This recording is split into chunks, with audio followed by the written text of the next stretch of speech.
Canada's new rules: study and work permits can be cancelled right away.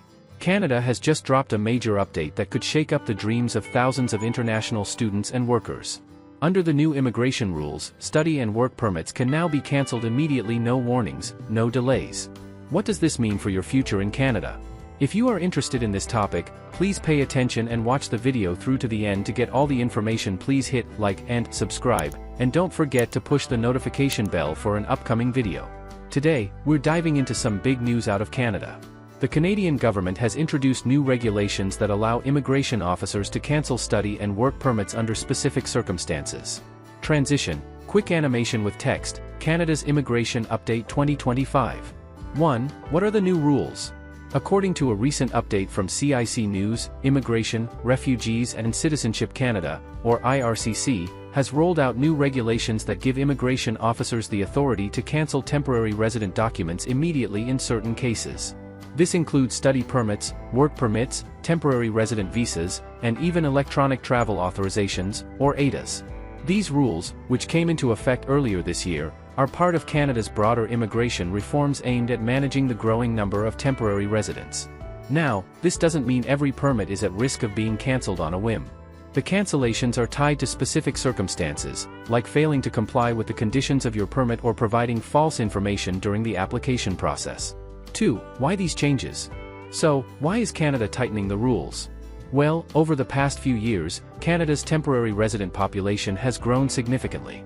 In fact, a CIC News report from March 2025 noted that Canada's total population hit 41.5 million, with temporary residents like students and workers playing a big role in that growth.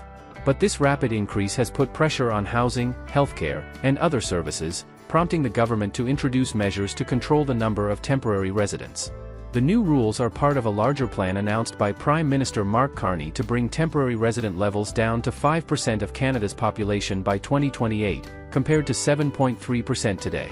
This includes caps on study permits set to drop to 437,000 in 2025 and 2026 and stricter requirements for work permits. The goal is to create a more sustainable immigration system while still welcoming skilled workers and students who contribute to Canada's economy. 3. What does this mean for you? If you're an international student or a temporary worker in Canada, these changes might feel a bit daunting, but let's talk about what you need to know. First, make sure you're complying with the conditions of your permit.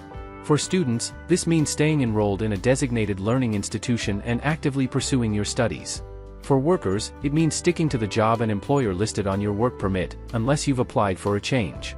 Second, keep your documents up to date. If you're planning to switch schools, for instance, you now need a new study permit before transferring, which is a change from the previous rules where you could just notify IRCC. The good news? Canada is still committed to welcoming international talent, with programs like Express Entry and the Canadian Experience class prioritizing those already in the country. 4. Tips to stay compliant. To help you navigate these changes, here are a few practical tips. Check your permit conditions regularly, make sure you're meeting all requirements, like study hours or work restrictions. Plan ahead, apply for permit extensions or changes well in advance to avoid delays. 5. Closing and call to action. Canada's immigration system is evolving, but it's still one of the most welcoming in the world.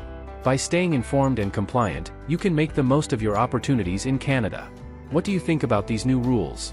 Are you an international student or worker navigating these changes? That is all for today, in this video. What are your thoughts on this? Please let us know in the comments section below. Thanks for watching the entire video. Hopefully, the information is useful to you. See you later, in the next video. Till then, take care.